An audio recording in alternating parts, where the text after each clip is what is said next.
But now you know, right? So you don't have the same excuse that I had. I had self-limiting beliefs. And that's really what keeps most of us from moving forward, right? Having self-limiting beliefs, believing that we can't for this reason, that reason, and whatever reason, right? So the barriers to entry just seemed too much to overcome.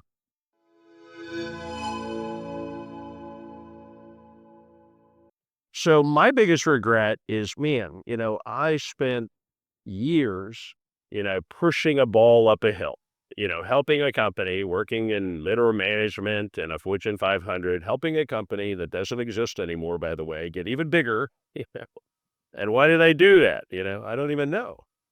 I think back like why I spent so many years doing that. And I guess I just didn't know any better, right? I just like, I don't know. I guess I did it for the money. And at the time I thought it was good money.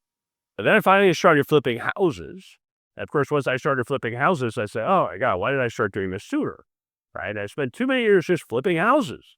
And somebody said, why do you do commercial? I will never say, well, I don't have the money to do commercial. And somebody said, you don't need money to do commercial. So I started doing commercial. I'm like, And of course, the same thing where I started doing commercial. I said, where I started doing residential, I said, why didn't I start doing this sooner? And the reason is because I didn't know.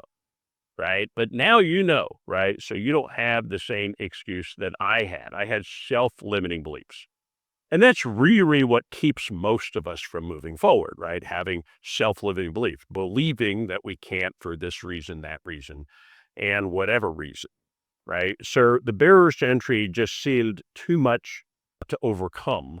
So I didn't even try. But now, obviously, I have overcome them, and I'm going to show you how you can do that as well. So I have been investing in real estate for over 20 years. I'm going on 23 years. At this point, I've taught 150,000 people, mostly here in Texas, how to invest. Some of them have made millions of dollars. Some have become multimillionaires. So I know a little bit about teaching people. I'd say I know a lot about teaching people how to invest in real estate, how to transform people into successful real estate investors. But what's always interesting to me is you take a group of people, right? And the same teacher teaches the same topic with the same strategies, using the same resources within the same market, leveraging the same network, and some make millions and some make nothing, right? And that's interesting to me. Why is that? What is it? Is it the teacher, the topic, the market, the network, the resource, the strategy, or is it the student? What do you think? There's only one variable. Everything else is the same. Everything that you need to know, what you need to become a real estate investor, we have it done for you. So click on the link in the comments below and we'll share all that data with you.